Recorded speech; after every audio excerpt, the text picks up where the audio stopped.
Hello students, good morning. आज हम आपको बताएंगे सिंथेसिस का पार्टिसिपल का रूल नंबर 3 परफेक्ट पार्टिसिपल। बच्चों, हमने आपको पहले बताया present participle, past participle and today I will teach you perfect participle. ठीक है बच्चों, तो प्रेजेंट पार्टिसिपल और परफेक्ट पार्टिसिपल इन दोनों की आइडेंटिटी लगभग सेम होती है, यानी कि the identity of present participle and perfect participle is same.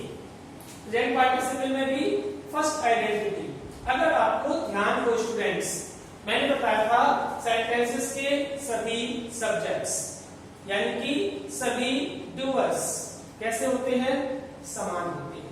यानी कि अगर सेंटेंस में एक से अधिक सेंटेंस है, एक से अधिक सिंपल सेंटेंस को जोड़कर हमें एक सिंपल सेंटेंस बनाना है, तो सभी सेंटेंसेस के सब्जेक्ट्स कैसे होंगे, बिल्कुल सही समान होंगे। यानी कि सभी सेंटेंसेस में काम करने वाला व्यक्ति एक ही होगा, सभी डूअर्स समान होते हैं। दूसरी आइडेंटिटी है इसकी, एक काम खत्म होने के बाद ही दूसरा काम शुरू होगा, जबकि प्रेजेंट पार्टिसिपल में क्या था, एक काम खत्म होने से पहले ही दूसरा काम शुरू हो जाता था, या दोनों कामों के बीच में जो गैप होता था, जो समय अंतराल होता था, वो बहुत कम, बहुत मामूली होता था। जैसे मैंने किताब खोली, मैंने पढ़ना शुरू किया, किताब खोलने में और पढ़ना शुरू करने में कितना समय लगेगा, हालांकि एक काम खत्म होने के बाद दूसरा शुरू हुआ है, लेकिन किताब खोलने और पढ़ाई शुरू करने में जो समय लगेगा, जो अंतर होगा, वो बहुत कम होगा। इसलिए ऐसे सेंटेंसेस को हम बनाएंगे प्रेजेंट पार्टिसिपल से। लेकिन बच्चों, परफेक्ट पार्टिसिपल में क्या होगा, जब हमारा एक काम पूरी तरीके से समाप्त हो जाएगा, उसके बाद ही हमारा सेकंड काम शुरू होगा। The second work starts after the finish off first work completely. जब तक पहला काम पूरी तरीके से समाप्त नहीं हो जाएगा, तब तक दूसरा काम शुरू नहीं होगा। अर्थात दोनों होने वाले कामों के बीच में जो समय होगा, वो प्रेजेंट पार्टिसिपल की अपेक्षा कुछ ज्यादा। जैसे एक एग्जांपल मैंने लिखा हुआ है, Ram played a match. Doer कौन है, राम, बिल्कुल सही। सेकंड सेंटेंस है, ही रीच्ड होम। दूसरे सेकंड का डूअर्स ही, यानी कि राम ही है। तो राम ने दो काम किए, पहला काम मैच खेला और दूसरा काम वो घर पहुंचा। मैच खेलने में और घर पहुंचने में जो बीच में समय लगा होगा, वो प्रेजेंट पार्टिसिपल की अपेक्षा कुछ ज्यादा होगा, क्योंकि मैच खत्म हुआ होगा, ड्रेस चेंज की गई होगी, उसके बाद रास्ते में भी कुछ समय लगा होगा। इसलिए ऐसे सिंपल सेंटेंसेस को जब हम पार्टिसिपल से जोड़कर सिंपल सेंटेंस बनाते हैं, तो हमेशा परफेक्ट पार्टिसिपल के द्वारा ही जोड़ते हैं।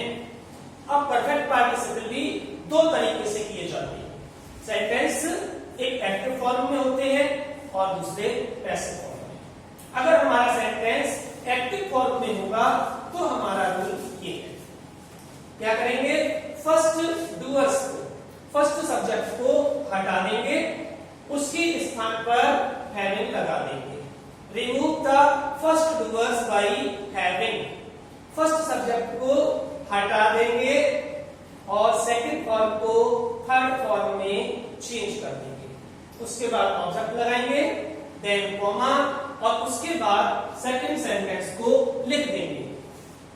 अगर फर्स्ट सेंटेंस का हमारा डूअर्स नाउन है और सेकंड सेंटेंस का डूअर्स प्रोनाउन है, तो उस नाउन से उस प्रोनाउन को रिप्लेस कर देंगे।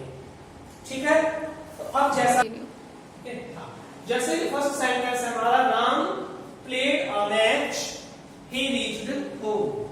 राम ने क्या किया, पहला काम मैच खेला, मैच समाप्त होने के बाद ही क्या हुआ, ही रीच्ड होम, वो घर पहुंचा। पहुंचा है। ऐसा बात नहीं कि मैच खेला बीच में छोड़ दिया और घर पहुंच गया, मैच समाप्त होने के बाद घर पहुंचा। अब क्या करेंगे, अकॉर्डिंग टू रूल हम फर्स्ट सब्जेक्ट को रिमूव कर देंगे। फर्स्ट सब्जेक्ट को हमने हटा दिया, रिमूव किससे किया, हैविंग से। राम की जगह पे लिखा having played a match, comma लगा दिया।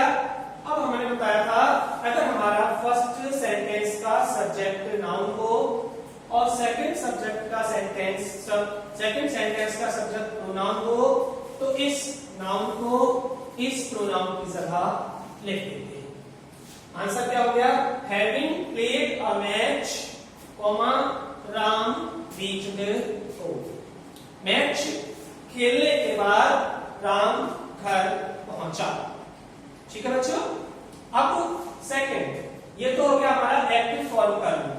अब दूसरा है पैसिव फॉर्म, यानी कि जब हमारा सेंटेंस पैसिव वॉइस में होगा, जब हमारा सेंटेंस पैसिव फॉर्म में होगा तो हमारा रूल होगा हैविंग प्लस बीन। हैविंग तो पहले भी है, केवल हमें बीन और लगा देना है।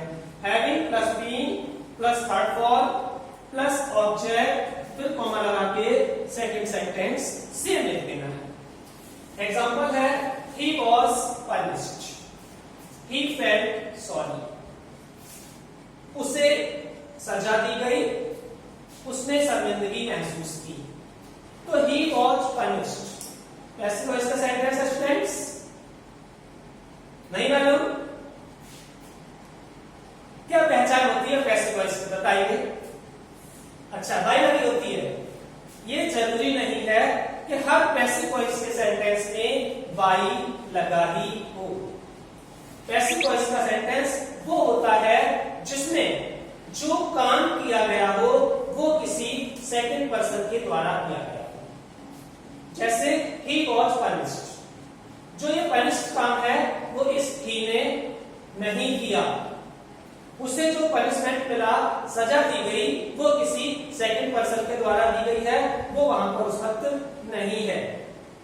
इसलिए ऐसा जो भी सेंटेंस होगा जिसमें काम सेकंड पर्सन के द्वारा किया जाएगा वो हमारा पैसिव वॉइस का सेंटेंस होता है। दूसरी पहचान होती है हमेशा थर्ड फॉर्म का प्रयोग होता है। अब जैसे मान लो मैं एक सेंटेंस लिखता हूं, he was tired, he was tired, दोनों ही सेंटेंस एक से है, सेम है।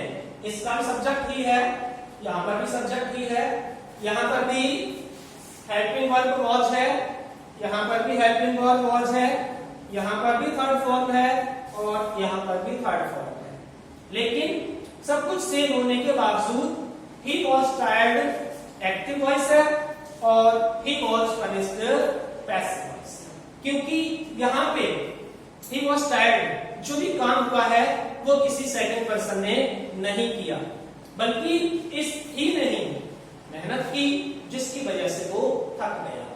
इसलिए ये एक्टिव वॉइस है और he was punished, इसमें जो काम हुआ है किसी दूसरे व्यक्ति के द्वारा हुआ है, इसलिए ये पैसिव वॉइस है। अब अकॉर्डिंग टू रूल कैसे करेंगे, फर्स्ट सब्जेक्ट को हटा दिया, फर्स्ट सब्जेक्ट के स्थान पर हमने लिखा हैविंग प्लस फॉर्मूले के according being plus third form punished, comma लगा दिया he felt sorry। चूंकि दोनों ही सेंटेंस के डूअर्स सब्जेक्ट्स प्रोनाउन है, इसकी चेंज नहीं किया जाएगा। तो having been punished, comma he felt sorry। Okay students.